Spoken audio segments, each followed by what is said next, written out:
Selamat datang jiwa-jiwa yang terpilih. Saat surga mengajukan gugatan, bahkan keheningan pun menjadi bukti. Renungkan itu. Karena saat ini, Tuhan tidak sedang berbisik. Dia sedang berjalan bolak-balik di ruang sidang surgawi. Jubahnya berkibar, matanya menyala, dan palu pengadilan siap dijatuhkan. Bukan padamu, tapi pada mereka. Mereka pikir bisa menyiksa jiwa polos dan pergi begitu saja seolah semesta tidak melihat. Mereka kira kejahatan spiritual tak punya konsekuensi. Mereka percaya para pembunuh emosional bisa pulang tanpa noda. Tapi ini faktanya. Dalam hukum kuno, hukuman atas kesaksian palsu bukan sekadar rasa malu, melainkan hukuman yang sama yang ingin mereka jatuhkan pada orang yang tak bersalah. Lalu, apa yang terjadi jika puluhan orang bersatu melawan satu jiwa pilihan dan surga memutuskan waktunya menyeimbangkan keadilan? Betul, pengusiran spiritual secara massal. Surga tidak sedang bermain adil. Surga sedang bermain ilahi. Dan mari kita jujur, sebagian dari mereka akan belajar dengan cara pahit bahwa karma bukan hanya getaran, tapi asisten hukum Tuhan. Dan kalau kamu pernah bertanya-tanya, apakah Tuhan menganggap serius pengkhianatan, apalagi jika dilakukan kepada yang dipilihnya, ikat sabuk pengamanmu. Karena hari ini, tabir akan dibuka. Nomor 1. Mereka bukan hanya berbohong padamu, tapi pada Tuhan tentangmu inilah mengapa Tuhan murka. Ini bukan fitnah biasa, bukan sekadar omongan kosong karena iri hati atau dendam. Ini adalah serangan spiritual yang disamarkan sebagai gosip. Mereka buka mulut dan menulis ulang seluruh ceritamu, berharap tak ada yang memverifikasi. Tak sadar sang penulis, cerita itu sendiri sedang mendengarkan. Mereka mencoba menjadikanmu bersalah, padahal kamu hanya taat, setia, dan diam. Mereka tak sekadar menyerang perbuatanmu. Mereka meragukan siapa dirimu. Ini bukan konflik biasa. Ini adalah pembunuhan identitas. Mereka memutarbalikkan namamu, mengejek panggilan jiwamu, dan mencemarkan karaktermu, lalu tertawa seakan itu tak berbahaya. Inilah sebabnya ini bukan sekadar karma. Ini sudah menjadi urusan pribadi Tuhan. Mereka tidak hanya tidak menghormatimu, tapi menghina keputusan Tuhan ketika Dia memilihmu. Kamu tidak mengangkat dirimu sendiri. Kamu tidak mengurapi dirimu sendiri. Tuhan yang melakukannya. Jadi saat mereka memperlakukanmu seolah kamu orang sembarangan, mereka masuk ke wilayah yang sangat berbahaya. Mereka pikir sedang membicarakanmu di belakang. Nyatanya, mereka sedang menentangmu di hadapan Dia yang telah memeteraikanmu. Seperti seseorang yang masuk ruang sidang dan berbohong, mengira hakim tidak menyimak. Mereka lupa, surga tidak butuh pengacara. Tuhan adalah saksi, hakim, dan vonis itu sendiri. Dan ketika kebohongan ditujukan kepada yang tak bersalah, penghakiman ilahi tidak minta pembelaan. Ia memberikan respons yang dahsyat. Kamu memang diam, kamu sabar. Tapi yang mereka lupakan, saat kamu diam, Tuhan mencatat. Dan setiap kata palsu yang mereka pikir terkubur, kini digunakan untuk menggali konsekuensi spiritual mereka sendiri. Ini bukan sekadar pembalasan, ini adalah koreksi ilahi. Dan sudah mulai berjalan. Nomor 2. Mereka bukan hanya menyakitimu. Mereka mengejek. Proses pemilihan Tuhan mereka tak hanya memperlakukanmu buruk, mereka menertawakan proses pemilihan Tuhan. Ini lebih dalam dari sekadar ketidaksukaan atau iri hati. Mereka tidak keberatan dengan kepribadianmu. Mereka marah karena kamu dipilih, dan mereka tidak. Bukan karena kamu berbuat salah, tapi karena keberadaanmu sebagai yang terpilih memperlihatkan penolakan spiritual mereka. Kamu tidak sesuai dengan bayangan mereka. Kamu tidak cukup ramai, tidak cukup rapi, tidak cukup menurut, atau tidak cukup rusak untuk masuk kategori mereka tentang siapa yang pantas. Mereka ingin Tuhan memilih seseorang yang bisa mereka kendalikan, puji atau toleransi. Tapi yang Tuhan pilih justru kamu. Tenang, jujur, pengamat, penuh kekurangan, tapi setia. Dan itu melukai ego mereka. Alih-alih tunduk pada keputusan Tuhan, mereka memilih melawannya dengan merobek reputasimu, seolah mereka punya hak untuk membatalkan kehendak Tuhan. Mereka pikir kalau cukup banyak orang membencimu, mungkin surga akan berubah pikiran.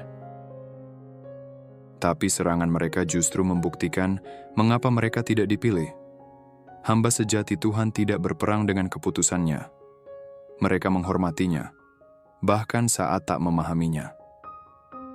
Kamu jadi ancaman spiritual, bukan karena tindakanmu, tapi karena kamu adalah bukti hidup bahwa Tuhan memilih yang tak terlihat, yang terabaikan, yang disalahpahami. Kamu menantang segala kemunafikan mereka, penampilan religius, kerendahan hati palsu, dan kesombongan terselubung. Dan bukannya bertobat, mereka malah menyerang. Tapi kini sudah terlambat untuk membatalkan semua itu. Mereka bukan hanya menantang panggilanmu, mereka menantang yang memberikan panggilan itu. Dan surga tidak tinggal diam. Mereka menghina takhta Tuhan dengan tindakan mereka. Mereka mencemooh kebijaksanaannya. Dan sekarang Tuhan menjawab, bukan dengan kata-kata, tapi dengan murka. Karena ketika orang berani ikut campur dalam tatanan ilahi, mereka tidak hanya dipermalukan, mereka dikoreksi di depan semua orang. Nomor 3, mereka tidak mencari kebenaran, mereka mengincar darah. Karena ketidakbersalahanmu mempermalukan rasa bersalah mereka. Mereka tidak ingin kebenaran, mereka ingin kehancuranmu. Kamu bukan ancaman karena berbuat salah. Justru karena kamu tidak melakukannya. Kamu tidak ikut kekacauan, tidak memalsukan hidupmu. Dan itu membuat mereka gelisah. Mereka tak bisa membiarkanmu tenang. Jadi mereka mencoba menghancurkanmu dengan suara lantang, dengan keberanian dan dengan kesepakatan kolektif, seakan kehancuranmu adalah hak mereka. Kemurnianmu membuat mereka tidak nyaman. Kedamaianmu mengusik iblis mereka. Kemampuanmu untuk tetap baik, tenang dan tidak terganggu saat disakiti menunjukkan betapa rusaknya mereka sebenarnya. Kamu tidak perlu membalas atau membuktikan apa-apa. Berdiri dengan tangan bersih saja cukup untuk membuka kedok mereka. Senyum palsu, narasi palsu, dan persekutuan pura-pura mereka. Mereka membutuhkanmu untuk jatuh.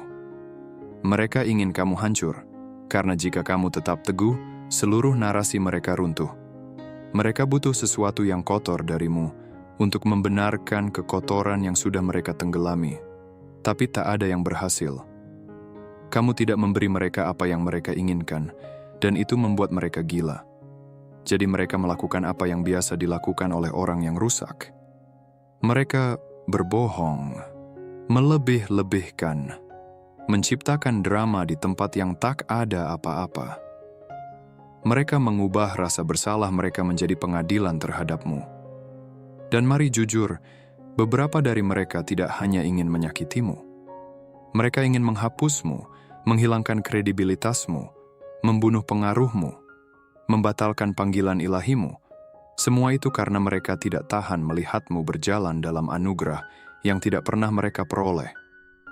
Ini bukan soal pribadi, ini soal spiritual. Dan ketika seseorang tidak selaras secara spiritual, mereka akan selalu mencoba menyalipkan yang bersih untuk merasa lebih baik tentang apa yang rusak dalam diri mereka. Tapi Tuhan melihat semuanya. Setiap kata yang dipelintir, setiap percakapan di balik pintu tertutup, setiap jebakan yang dipasang. Dan sekarang, Dia merespons. Bukan karena kamu sempurna, tapi karena kamu tetap tak bersalah di tengah kebencian yang begitu nyata. Mereka mencari-cari kotoran. Tapi Tuhan menemukan jiwa yang tak bernoda. Dan sekarang, Dia menuntut keadilan dengan suara keras. Nomor 4, Tuhan diam bukan karena Dia absen, tapi karena Dia sedang mengumpulkan bukti. Mereka mengira diamnya Tuhan berarti izin. Mereka pikir ketenangannya adalah tanda bahwa Tuhan tidak peduli, atau lebih buruk lagi, bahwa Tuhan menyetujui mereka. Tapi yang tidak mereka sadari adalah, ketika Tuhan diam, jarang sekali itu karena Dia tidak melakukan apa-apa. Itu karena Dia sedang mendokumentasikan segalanya. Setiap hinaan yang dibisikkan, setiap senyum palsu, setiap kebohongan di belakangmu, surga tidak mengabaikannya. Surga sedang mengarsipkannya. Kamu bukan diabaikan. Kamu sedang diamati di bawah perlindungan.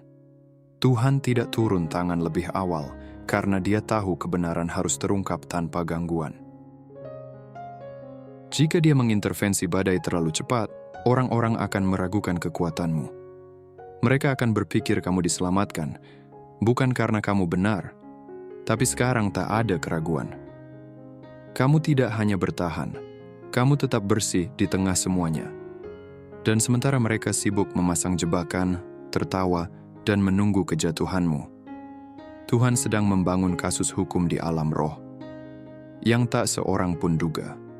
Penghakiman ilahi tidak selalu datang seperti guntur. Kadang ia membangun seperti gelombang, diam, berat, dan tak bisa dihindari ketika menghantam. Tuhan tidak lupa apa yang mereka lakukan. Dia tidak mengabaikan bagaimana mereka memperlakukanmu. Dia hanya memberi mereka waktu untuk bertobat. Bukan karena mereka pantas menerimanya, tapi karena kamu pantas mendapatkannya. Karena belas kasih yang Dia berikan kepada mereka adalah bentuk penghormatannya pada kasih-Mu. Kasih yang masih kamu miliki untuk beberapa dari mereka bahkan saat mereka tak pantas menerimanya. Tapi, waktu itu sudah berakhir. Yang akan datang bukanlah balas dendam emosional. Ini adalah koreksi hukum dari otoritas tertinggi. Dan itu akan tepat, karena ketika Tuhan bergerak setelah diam, itu bukan dengan kebingungan, tapi dengan bukti. Tidak ada yang dilebih-lebihkan. Tidak ada yang diabaikan. Semua orang yang terlibat akan menerima bagiannya. Dan orang-orang yang berkata, "Kalau Tuhan nyata, Dia pasti sudah menghentikanku," akan segera belajar seperti apa saat Tuhan memutuskan untuk bertindak tanpa peringatan. Kamu tidak dilupakan. Kamu sedang dibela dalam gerakan lambat. Dan sekarang hakim telah berdiri. Kasus ditutup. Nomor 5. Mereka pikir mereka sedang mengujimu, padahal mereka yang sedang diadili. Selama ini mereka benar-benar percaya bahwa mereka sedang menguji kamu, kesabaranmu, kekuatanmu, karaktermu. Mereka menyentuh lukamu, memicu emosimu, dan berharap kamu hancur, marah atau kehilangan kendali. Tapi yang tidak mereka sadari adalah kamu bukanlah yang sedang diuji. Merekalah yang diuji. Hidupmu, responmu, dan keheninganmu semuanya membongkar siapa mereka sebenarnya. Dan surga mencatat semuanya. Tuhan tidak membiarkan penganiayaan terjadi untuk melihat apakah kamu akan bertahan hidup. Dia sudah tahu kamu akan bertahan. Kamu memang diciptakan untuk itu. Tujuan sebenarnya adalah untuk mengungkap mereka. Untuk menunjukkan seberapa jauh kegelapan yang mereka rela pelihara, ucapkan, dan ikuti saat mereka pikir takkan ada konsekuensi. Kehadiranmu adalah cermin. Kamu membuka kedok kecemburuan yang mereka bungkus dengan kepedulian. Kamu membuka kedok kontrol yang mereka sebut perlindungan. Kamu membuka kepahitan yang mereka tutupi dengan kebijaksanaan palsu. Mereka bisa saja memilih untuk mundur. Mereka bisa memeriksa hati mereka. Mereka bisa memilih kerendahan hati. Tapi mereka malah memilih kekejaman, dan mereka memilihnya dengan sadar. Mereka mengabaikan setiap kesempatan untuk menunjukkan belas kasih. Mereka menggunakan setiap kerentanan yang kamu tunjukkan sebagai senjata. Mereka gagal dalam ujian ini karena mereka lebih memilih untuk benar daripada benar di hadapan Tuhan. Dan itulah sebabnya Tuhan turun tangan. Bukan karena kamu tidak sanggup menanggungnya, tapi karena mereka tidak bisa dipercaya untuk membawa kehadiranmu. Mereka pikir ini hanya permainan. Mereka tidak tahu ini adalah penyelidikan. Mereka kira mereka sedang mengamati responmu, padahal dari awal Tuhan sedang mengamati mereka. Sejauh mana mereka akan menjatuhkanmu? Seberapa jauh mereka akan membuatmu tampak sebagai masalah? Seberapa banyak racun yang akan mereka keluarkan atas nama kebenaran? Itu yang ingin dilihat oleh surga. Dan sekarang semuanya sudah jelas. Penghakiman sedang datang. Bukan serangan emosional, tapi pertanggungjawaban ilahi. Mereka tidak sedang membuka aibmu. Mereka sedang membuka topeng mereka sendiri. Dan Topeng itu sekarang benar-benar terlepas.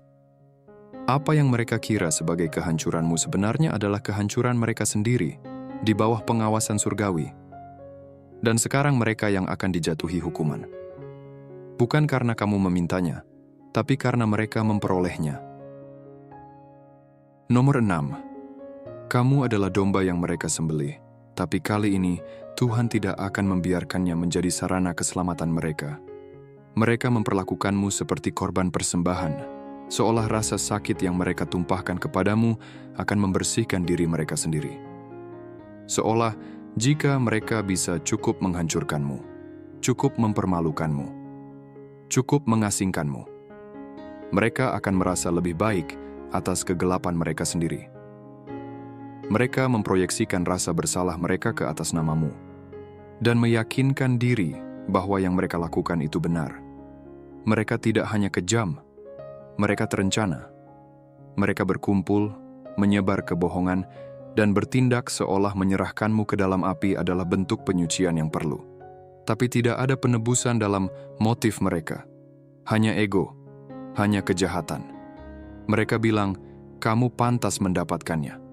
Mereka memutarbalikkan keheninganmu menjadi rasa bersalah, kekuatanmu menjadi kesombongan, kepekaan rohanimu menjadi pemberontakan.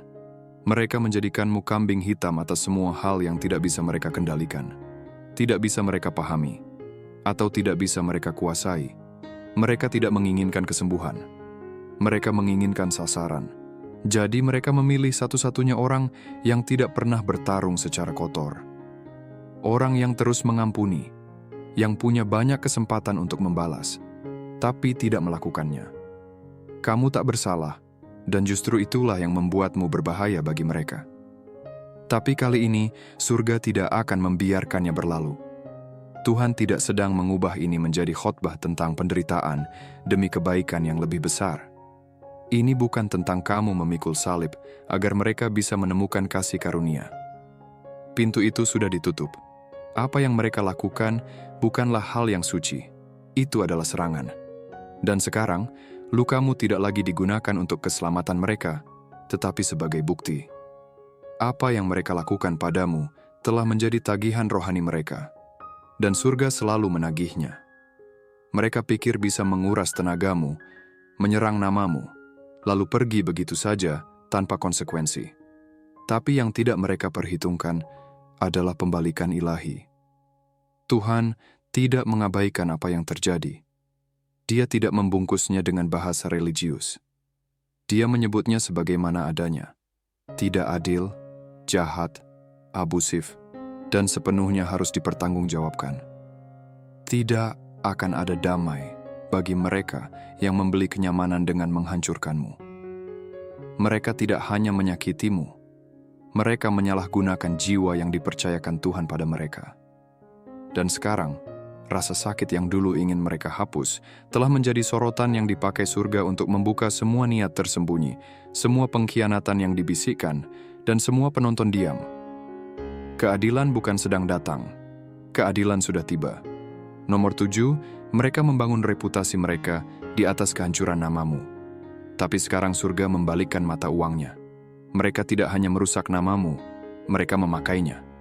Mereka menjadikan perjuanganmu sebagai cerita, kesalahanmu sebagai hiburan, dan perjalanan pemulihanmu sebagai bahan tertawaan. Semakin mereka mendistorsi gambaran tentangmu, semakin banyak perhatian yang mereka dapat. Semakin mereka mempermalukanmu, semakin kuat mereka merasa. Mereka membangun status mereka dari penderitaanmu, lalu menyebutnya bicara jujur, curhat, atau hanya bersikap terbuka. Tapi yang sebenarnya mereka lakukan adalah memanen pengaruh dari kejatuhanmu. Dan mereka tak pernah mengira akan ada harga yang harus dibayar.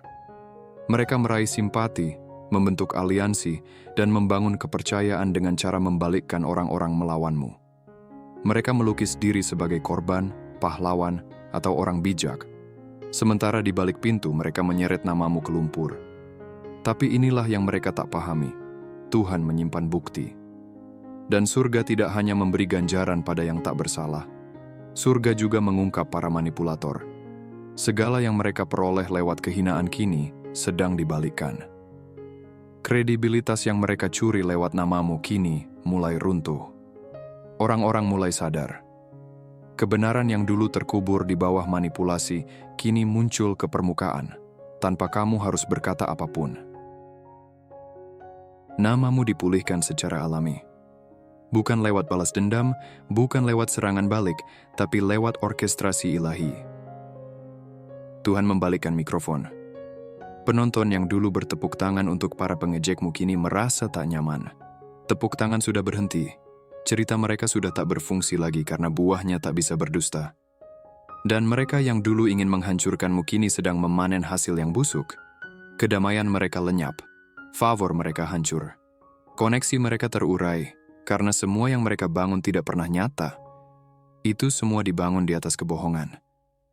Kamu tidak perlu membela dirimu. Kamu tidak perlu menjelaskan. Diammu bukan kelemahan. Itu strategi. Karena sementara mereka tampil di panggung, Tuhan sedang menyiapkan pembalikan ilahi. Dan sekarang, malu terbesar mereka terjadi di tempat yang sama, di mana dulu mereka mempermalukanmu. Itu bukan kebetulan. Itu Tuhan yang memastikan semua orang melihat perbedaan antara kemurahan sejati dan ketenaran yang dipinjam. Nomor 8. Surga tidak pernah netral. Surga hanya menunggu timbangan keadilan bergeser. Kamu kira Tuhan diam karena Dia sedang menimbang siapa yang benar. Tapi pertanyaan itu tidak pernah ada. Surga tidak pernah netral. Tuhan tidak mondar-mandir di ruang kekekalan, bertanya-tanya apakah mungkin kamu pantas menerimanya. Dia melihat semuanya sejak awal. Setiap kebohongan, setiap rencana, setiap senyuman palsu yang menutup tikaman dari belakang. Diamnya bukan keraguan, itu strategi. Dia membiarkan mereka membuka seluruh kartu mereka. Dia membiarkan mereka melangkah sejauh yang mereka berani, bukan karena dia bingung, tapi karena mereka yang bingung. Mereka pikir mereka menang. Mereka salah mengira kesabaran surga sebagai persetujuan. Mereka pikir karena tak ada petir yang menyambar saat mereka berbohong, mereka aman. Tapi mereka tidak tahu bahwa waktu ilahi tak bekerja seperti ego manusia. Tuhan tidak buru-buru membungkam mereka. Dia membiarkan mereka membangun tali yang akan menggantung kredibilitas mereka sendiri. Semakin mereka bicara, semakin mereka membuka kedok. Semakin mereka memanipulasi, semakin dalam lubang mereka. Dan sekarang timbangan telah miring. Tuhan tidak sedang menimbang nilai dirimu dibandingkan mereka. Itu sudah selesai sejak lama. Yang dia ukur adalah seberapa banyak ketidakadilan yang akan dia izinkan sebelum turun tangan. Dan sekarang ukurannya sudah penuh. Palu keadilan akan diketuk. Putusannya bukan kebingungan, tapi murka. Bukan murka emosional, tapi murka ilahi yang mengubah segalanya. Menghancurkan kekuasaan palsu dan membongkar semua kebohongan yang digunakan untuk meninggikan orang yang salah. Tidak ada jalan mundur. Tidak ada pencitraan ulang.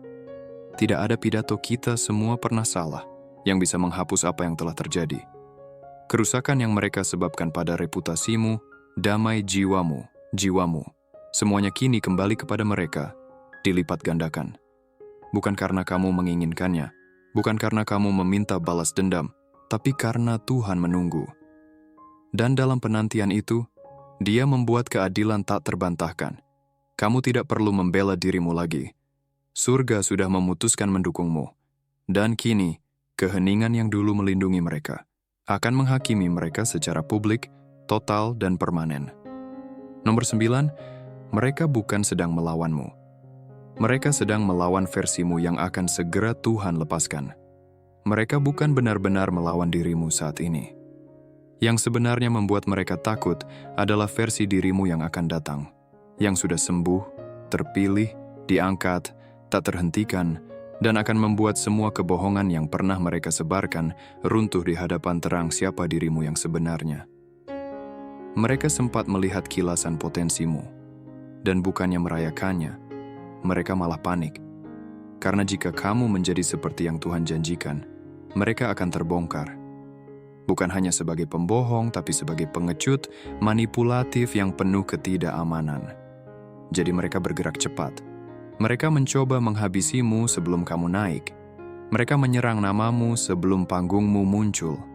Mereka menanam gosip, memelintir kebenaran, dan menciptakan ketegangan dengan harapan bisa menghancurkan kredibilitasmu sebelum orang-orang sempat melihat buahmu. Mereka tidak hanya mencoba menyakitimu, mereka mencoba menghapus masa depanmu. Tapi inilah bagian yang tidak pernah mereka perhitungkan. Tuhan membiarkan itu terjadi. Tuhan tidak menghentikan mereka, bukan karena Ia setuju, tapi karena Ia tahu sesuatu yang mereka tidak tahu. Ia tahu bahwa setiap upaya untuk menguburmu justru akan membangun panggungmu. Setiap kebohongan akan menjadi bahan bakar. Setiap pengkhianatan akan menjadi bukti.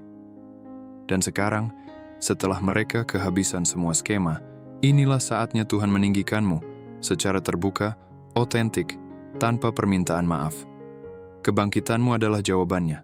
Itulah sang sanggahan. Itulah penghakimannya. Tuhan tidak membalas dengan kemarahan. Dia membalas dengan menciptakanmu. Kaulah bukti bahwa tak satu pun senjata yang ditempa melawanmu berhasil. Tak satu kebohongan pun, tak satu pun rencana, tak satu pun pengkhianatan. Dan kini, peninggianmu tidak hanya memuliakanmu, itu juga mengutuk mereka. Bukan dengan balas dendam, tetapi dengan hasil. Karena ketika orang-orang melihatmu tetap bertumbuh setelah semua kotoran dilemparkan ke namamu, mereka akan menyadari kebenaran. Kebohongan mereka tidak cukup kuat karena perkenanan Tuhan atasmu itu nyata. Dan tidak ada yang lebih menakutkan bagi musuhmu daripada melihatmu menjadi tak terbantahkan. Nomor 10.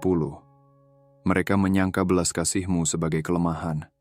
Dan itulah kejatuhan mereka. Mereka pikir kamu tidak melawan karena kamu tidak bisa. Mereka melihat belas kasihmu dan menyangkanya kelemahan. Mereka melihat kamu tetap tenang, anggun, diam, dan mereka mengira itu artinya kamu tak berdaya, takut, atau tidak yakin pada dirimu sendiri. Tapi yang tidak mereka mengerti adalah bahwa diamnya kamu bukanlah penyerahan. Itu adalah disiplin spiritual. Itu adalah penyelarasan ilahi. Kamu tidak sedang menyelamatkan mereka karena mereka tak tersentuh. Kamu menyelamatkan mereka karena kamu dilindungi. Kamu punya banyak kesempatan untuk membalas. Kamu punya cukup kebenaran untuk membongkar mereka. Cukup bukti untuk membakar seluruh sandiwara itu hingga rata. Kamu bisa saja menyamai energi mereka dan mempermalukan mereka kembali. Tapi ada sesuatu dalam rohmu yang berkata, jangan. Sesuatu berkata, diamlah. Ini bukan pertarunganmu. Biarkan Tuhan yang menangani. Dan kamu taat. Kamu menyaksikan mereka tertawa, membual, merasa menang. Sementara surga menghitung setiap tindakan pengendalian dirimu sebagai kebenaran di catatanmu. Mereka terlalu sombong untuk melihat kebenarannya. Mereka pikir karena tak ada konsekuensi segera, mereka lolos. Itulah yang dilakukan kesombongan. Membutakan manusia terhadap kesabaran Tuhan dan membuat mereka percaya mereka tak terkalahkan. Tapi belas kasih bukanlah persetujuan. Dan penundaan bukan berarti penolakan. Belas kasih adalah Tuhan menahan penghakiman, memberi waktu untuk bertobat. Namun saat mereka menggunakan penundaan itu untuk menggandakan kejahatan, mereka tidak sadar bahwa mereka sedang menggali kubur mereka sendiri. Perlahan, dengan angkuh, dan disaksikan orang banyak. Sekarang penundaan itu sudah berakhir. Surga tak lagi menahan diri.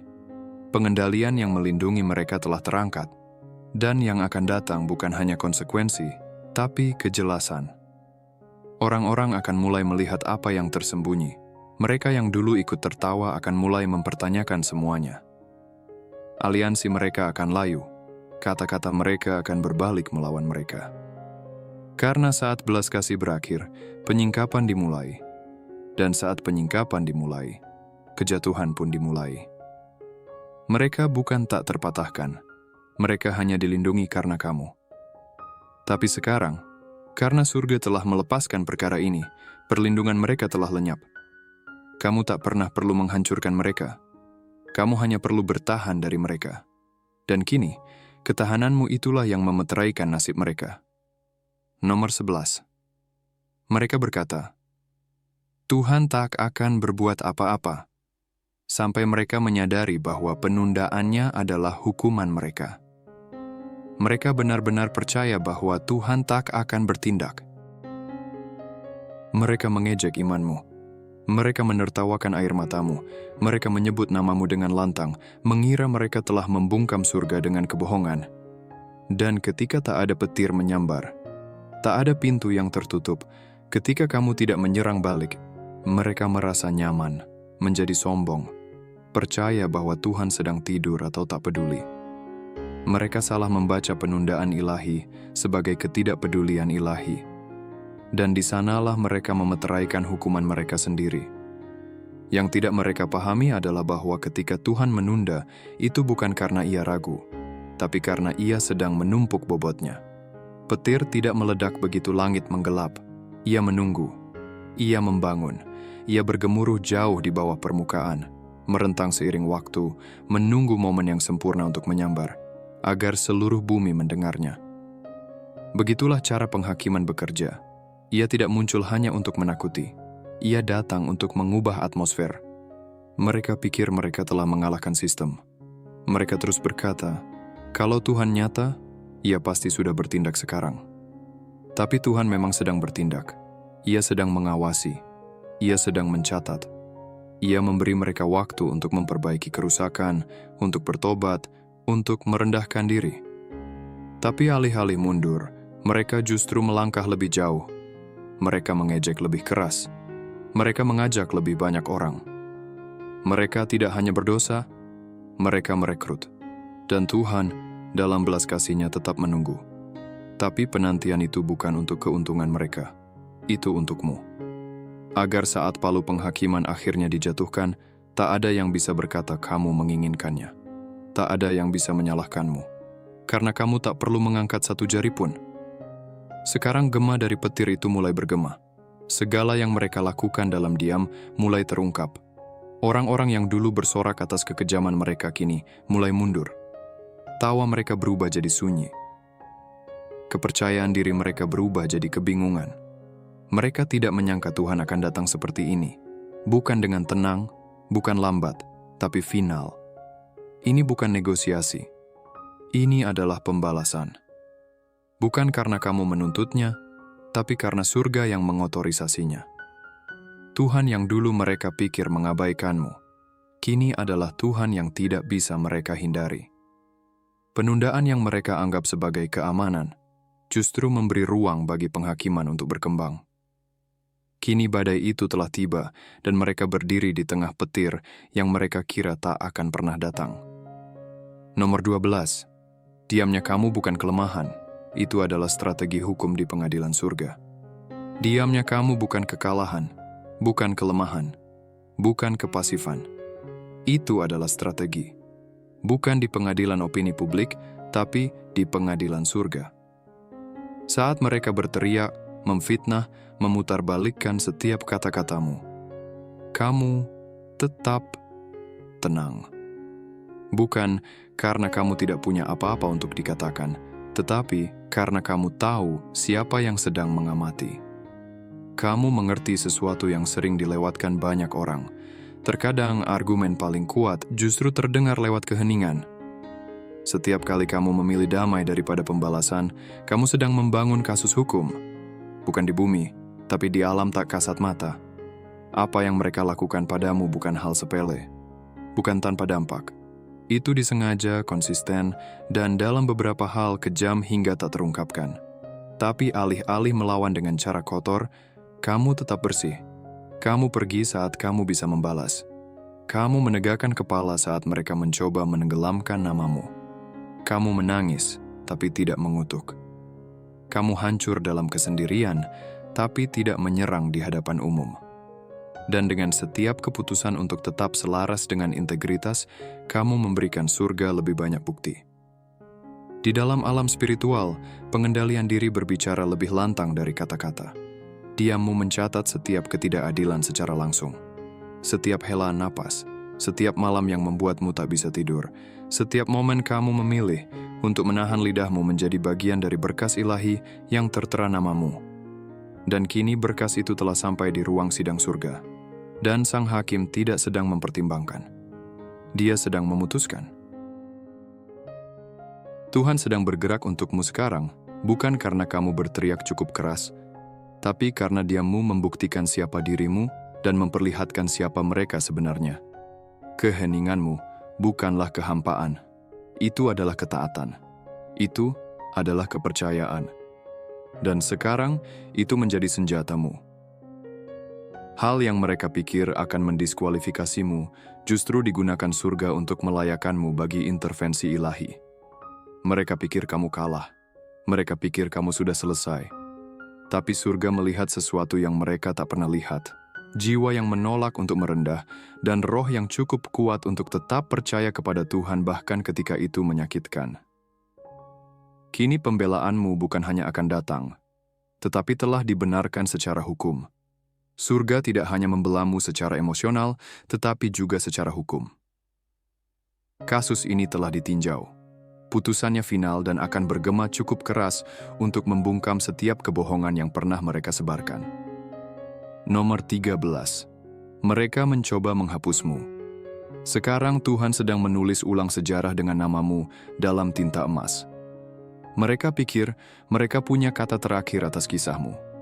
Mereka kira jika mereka menghapus namamu dari pembicaraan, menulis ulang kejadian, dan memutar cukup banyak kebohongan yang tampak masuk akal, kamu akan menghilang dengan tenang ke latar belakang. Mereka ingin menjadikanmu hanya catatan kaki dalam narasi yang mereka kuasai. Jadi mereka mengubur kebenaranmu di balik gosip. Mereka mencoret namamu dari ruangan yang kamu bantu bangun. Mereka menyebar racun secara diam-diam untuk mengubah opini publik. Dan untuk sementara, itu tampaknya berhasil. Orang-orang menjadi dingin, pintu tertutup. Karaktermu dipertanyakan, kehadiranmu dihindari. Tapi inilah alur cerita yang tak pernah mereka perkirakan. Tuhan memiliki hak editorial atas kisahmu, dan surga tidak butuh persetujuan mereka untuk menulis ulang naskahnya. Setiap bab yang mereka coba hancurkan sedang dipulihkan. Bukan hanya dipulihkan, tetapi ditebus. Namamu bukan hanya dibersihkan, tetapi dimahkotai. Sebab saat Tuhan memulihkan, Dia tidak hanya memperbaiki yang rusak, Dia meninggikannya di hadapan audiens yang sama yang dulu mencoba menghancurkannya. Ini bukan pembelaan biasa. Ini adalah pengeditan ilahi. Tuhan tidak hanya mengoreksi beberapa halaman. Dia sedang menulis ulang seluruh sejarah. Dan penanya dicelupkan dalam keadilan. Tintanya dipenuhi kehormatan. Momen-momen yang mereka coba hapus kini menjadi alasan kamu ditinggikan. Nama yang mereka coba nodai kini disorot dengan tinta emas, secara publik, secara permanen. Dan inilah bagian terbaiknya. Surga tidak berkonsultasi dengan musuhmu untuk mendapatkan izin. Mereka tidak mendapat suara. Mereka tidak bisa mengedit. Mereka tidak bisa menambahkan catatan kaki atau penjelasan pada mukjizat yang sedang Tuhan tulis lewat hidupmu. Yang bisa mereka lakukan sekarang hanyalah menyaksikan saat Tuhan meninggikan nama yang dulu mereka sumpahi tak akan pernah bangkit lagi. Kisahmu belum berakhir. Ia hanya sempat terjeda, tapi Tuhan sedang melanjutkan narasinya. Dan bagian selanjutnya sedang ditulis dengan kemuliaan, kehormatan, dan kuasa yang tak terbantahkan. Orang-orang yang mencoba menghapus namamu akan segera melihat namamu ditulis ke dalam ruangan-ruangan yang tak akan bisa mereka masuki lagi. Ini bukan balas dendam. Ini adalah apa yang terjadi saat surga menerbitkan kebenaran. Nomor 14. Mereka mencoba meniadakanmu. Sekarang Tuhan menuntut mereka untuk mengakui dan memvalidasimu secara terbuka. Mereka pikir mereka bisa memperlakukanmu seakan kamu bukan siapa-siapa, lalu diam-diam melanjutkan hidup. Mereka menjatuhkan kredibilitasmu secara terang-terangan, tapi sekarang mereka ingin berdamai dalam diam. Mereka menyebar kebohongan di tengah kerumunan, tapi ingin membisikkan permintaan maaf di sudut-sudut. Tapi Tuhan tidak menerima itu. Tidak kali ini. Tidak setelah semua yang mereka lakukan. Apa yang tidak mereka pahami adalah bahwa pertobatan bukan hanya tentang merasa bersalah, tapi tentang memperbaiki yang salah. Mereka tidak hanya melukai perasaanmu. Mereka merusak namamu. Mereka menodai karaktermu di tempat-tempat yang bahkan kamu tidak hadir untuk membela diri. Dan sekarang Tuhan tidak sedang meminta penyesalan diam-diam. Dia menuntut restitusi publik. Mulut yang sama yang tidak menghormatimu akan diminta untuk memperbaiki catatan itu dengan semangat yang sama. Mereka mengejekmu dengan berani. Sekarang mereka harus menghormatimu dengan berani. Mereka meyakinkan orang lain untuk meremehkanmu. Sekarang mereka harus menunjuk orang-orang yang sama dan berkata, "Kami salah." Sebab keadilan spiritual bukan tentang mempermalukan. Ini tentang keseimbangan ilahi. Apa yang dilakukan di depan umum harus dikoreksi di depan umum. Apapun yang kurang dari itu adalah pertobatan yang belum selesai. Dan surga tidak melakukan penyembuhan setengah-setengah. Ini lebih dalam dari sekadar pembelaan. Ini adalah transaksi spiritual. Ini adalah restitusi. Apa yang diambil darimu dalam bentuk penghormatan, kesempatan, dan reputasi harus dikembalikan dan dengan bunga. Tuhan tidak bermain-main soal namamu. Dia melihat penghinaan yang kamu tanggung. Dia menyaksikan kamu tetap diam, tetap tenang, dan tetap anggun saat mereka menyeretmu. Dan sekarang palu, keadilan telah diketuk. Surga tidak meminta permintaan maaf pribadi. Ia menuntut validasi publik. Dan mereka akan punya pilihan. Memulihkan apa yang mereka curi dari citramu, atau menghadapi penghakiman yang datang saat Tuhan harus melakukannya untuk mereka. Tapi satu cara atau lainnya, kamu akan dihormati dengan lantang, dengan jelas, dengan kuasa. Sebab surga tidak hanya menyembuhkan reputasi, ia memulihkan kehormatan. Dan saat Tuhan turun tangan, dia tidak hanya membela namamu. Dia menetapkannya. Biarkan mereka bicara. Biarkan mereka memutar cerita, menulis ulang waktu, dan berpura-pura tidak bersalah. Karena pada akhirnya, ada seorang hakim yang tak melewatkan satu detik pun dari semuanya. Dan sekarang ruang sidang surga tidak lagi ditunda. Palu telah diketuk. Putusan telah ditulis dengan api. Dan kebenaranmu, akan berbicara lebih keras dari setiap kebohongan yang mereka coba tutupi atas dirimu. Kamu bukan hanya diserang. Kamu ditargetkan karena cahayamu. Kamu bukan hanya ditolak. Kamu dikorbankan agar bayangan mereka tak tampak terlalu gelap. Tapi inilah yang tak pernah mereka perhitungkan. Kamu ditandai bukan untuk dihancurkan, tapi untuk demonstrasi ilahi. Mereka pikir rasa sakit itu akan menghabisimu. Mereka pikir manipulasi mereka akan mendefinisikanmu. Tapi, yang mereka lakukan justru membuatmu tak terbantahkan. Abu yang mereka coba gunakan untuk menguburmu sekarang sedang digunakan Tuhan sebagai tinta untuk menulis bab berikutnya dalam kisahmu. Dan kisah itu sedang ditulis dengan huruf emas yang tebal. Ini bukan sekadar tentang keadilan. Ini tentang penegakan ilahi atas siapa kamu sebenarnya. Ini tentang pembalikan. Tentang bagaimana Tuhan membalikkan panggung yang dulu mereka gunakan untuk menjatuhkanmu, lalu menjadikannya sebagai mimbar bagi kebangkitanmu.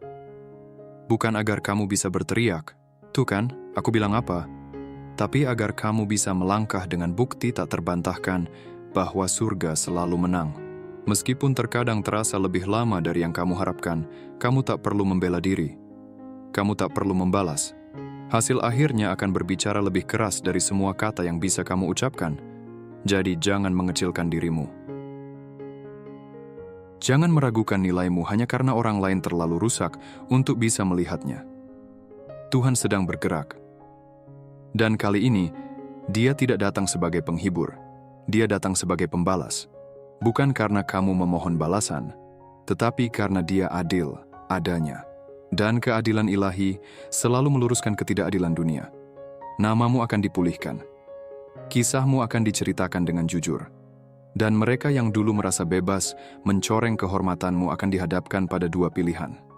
Mengakui terang yang dulu coba mereka padamkan, atau belajar sendiri apa yang terjadi saat surga menjawab dengan api yang suci. Tuhan tidak hanya sedang membelamu, Dia sedang menetapkanmu. Jadi lepaskan kendali itu, wahai jiwa yang terpilih. Ini bukan lagi pertarunganmu. Ini sudah menjadi pertunjukan Tuhan. dan kamu adalah tokoh utamanya. Jika pesan ini menyalakan api di dalam jiwamu, jika ini menggema dengan kebenaran yang selama ini kamu pikul dalam diam, jangan biarkan berhenti di sini. Subscribe ke channel ini, agar kamu tidak pernah ketinggalan pesan yang memang ditujukan untukmu. Sukai video ini, agar algoritma tahu bahwa kebenaran masih berarti. Tinggalkan komentar di bawah. Bagikan bagaimana pesan ini menyentuhmu, apa yang telah kamu lalui dan bagaimana kamu bangkit. Suaramu bisa menjadi konfirmasi yang dibutuhkan oleh jiwa lain. Dan yang paling penting, bagikan pesan ini kepada mereka yang pernah dihakimi tanpa keadilan, disakiti, atau dibungkam. Biarkan mereka tahu bahwa surga tidak menutup mata terhadap rasa sakit mereka. Tuhan sedang menyiapkan kebangkitan mereka. Mari kita sebarkan keadilan ilahi ini ke segala penjuru. Kita tidak hanya membangun komunitas, kita sedang membangun gerakan. Dan kehadiranmu di sini adalah bukti bahwa jiwa-jiwa terpilih sedang bangkit, satu kebenaran dalam satu waktu.